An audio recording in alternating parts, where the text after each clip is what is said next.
Hey guys, welcome back to Rail Chief 74 today here on the channel, and also welcome to another very special tutorial video on today's episode.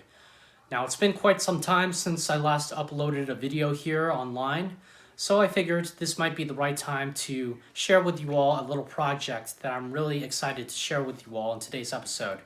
So in today's video, we're going to show you how to assemble your very own operating accessory activation pack just by using a simple straight section of Atlas track, which I got in my hand here, as well as using this Atlas accessory assembly kit. And in the kit itself, we have a few basic tools, such as two activation rails, two screws, some feeder wire, and an activation button. And if you have an operating freight car on your layout, you can operate it using this accessory pack here. And we're going to show you how very easy and very simple it is to put everything together in today's episode. So without further ado, let's go ahead and jump into the tutorial, and I hope you guys will enjoy watching. Okay, so right here I have everything placed on the table here, and the reason why I have this piece of cloth underneath everything here is because once we open the package, we don't want these screws falling out all over the place and end up getting lost on the floor. So you always want to make sure, if you have something with screws, is to have a little something underneath there so that way the material catches the screws, so that way they don't end up on the floor and end up getting lost. And if we take a look at the back of the expansion pack here, we do have some very simple and easy to follow instructions here. Now, they do mention that this accessory assembly kit is made specifically for Lionel operating freight cars. So if you're a really big post-war operating guy like I am, then you're really going to have a grand time running this accessory pack using the methods that I showed you in this video, as well as operating your favorite Lionel post-war operating freight car. But anywho, let's go ahead and open up the packaging here. I'll just get my flathead, which will make it a little bit easier for us to open everything up.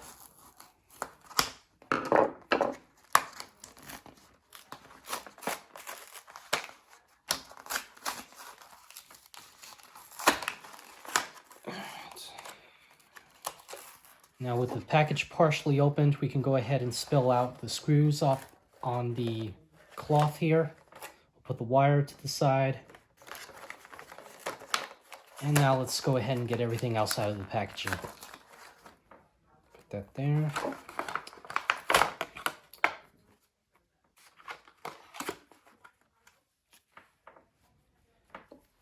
And there we go.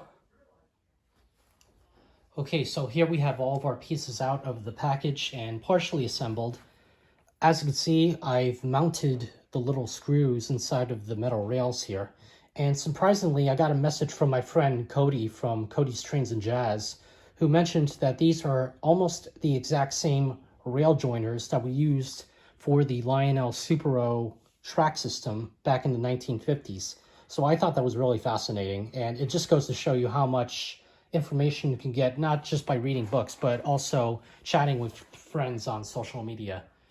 So the next thing that we have to do here is to mount the rails on the outside. So for example, we're going to put the first rail on the outside in the center here, just by, actually let me get the other one.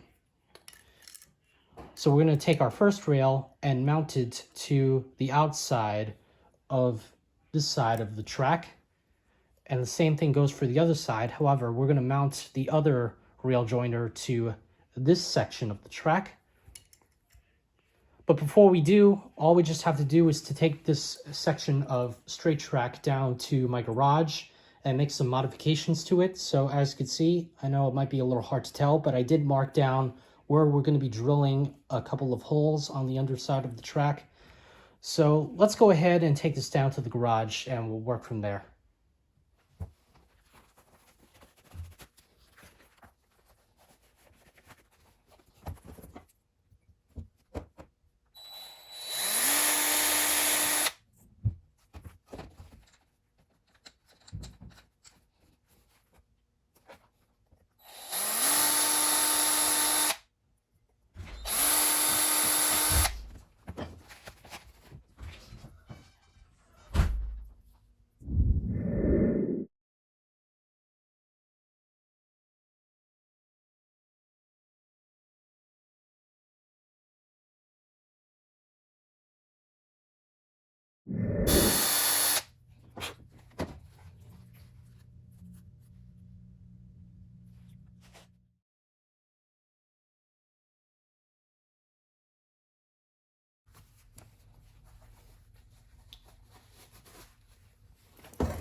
All right, so now that we have the holes drilled into the plastic here, I just want to go over a couple of things before we continue on. First off, I kind of goofed a little when it came to drilling the holes because I accidentally drilled them in the wrong spot, but thankfully I quickly corrected myself. So if we take a better look at the back of the packaging here, we can see if we flip the track over, we have to drill a hole on the right side on this part of the track here. And then down at the bottom on the left side, we have to drill another hole here. And then back up here to the right, we have to drill another hole right above this one here. And then finally, the last hole has to be drilled on this part of the track section. And right on the bottom of the track, I remarked where I needed to re-drill the holes. So I think it came out pretty good, all things considered. And don't worry about these two holes right here. That's not going to really bother me that much as far as operating the track section goes. So let's jump on in and get these rail joiners into place here. So let's take our first one and place it where it needs to go. And all we just have to do is to thread the wire through the openings in the plastic here.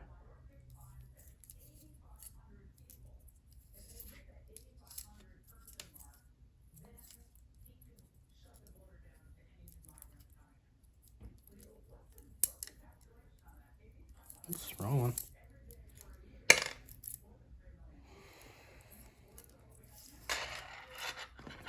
Saying that working on a project like this takes a lot of, patience is definitely an understatement.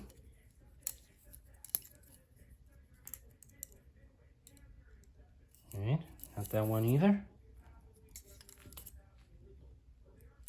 It's got to be this one.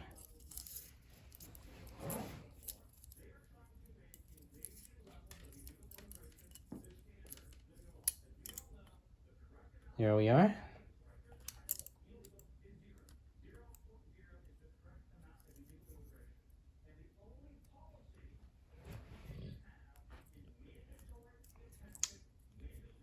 Don't be afraid to use a little bit of elbow grease when pushing in the rail here.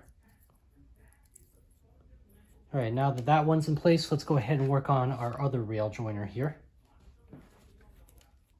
Let me just line it up to see where the Okay, now right back here where I have this little open space in between the two sections of track, this is where we're going to install the new straight track section, which we modified. And it will provide me with the opportunity to run not only the 362 barrel loader, but also to operate the 3562 operating barrel car.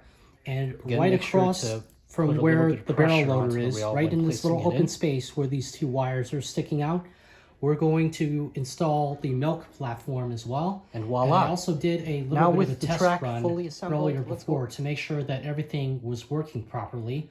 So all things considered, we should be good to go.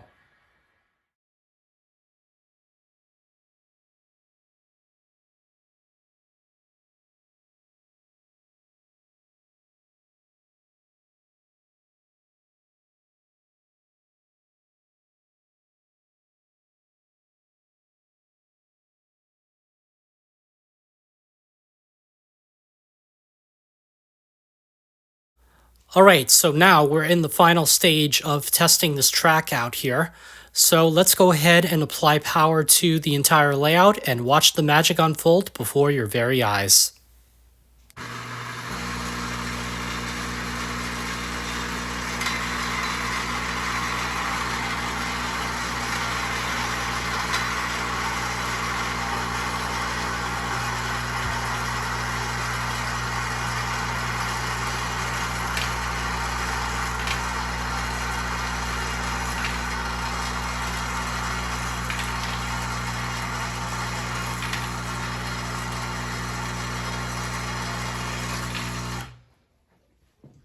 And there you have it. Very well executed and very well operated at the same time, if I do say so myself. So I hope you all have enjoyed watching this little tutorial for today. As always, my name is Mike. Be sure to like, comment, and subscribe to my channel. And don't forget to hit the notification bell down below for any other project that I upload. And make sure to let me know down in the comments section what other type of projects would you guys want for me to share with you all on this channel.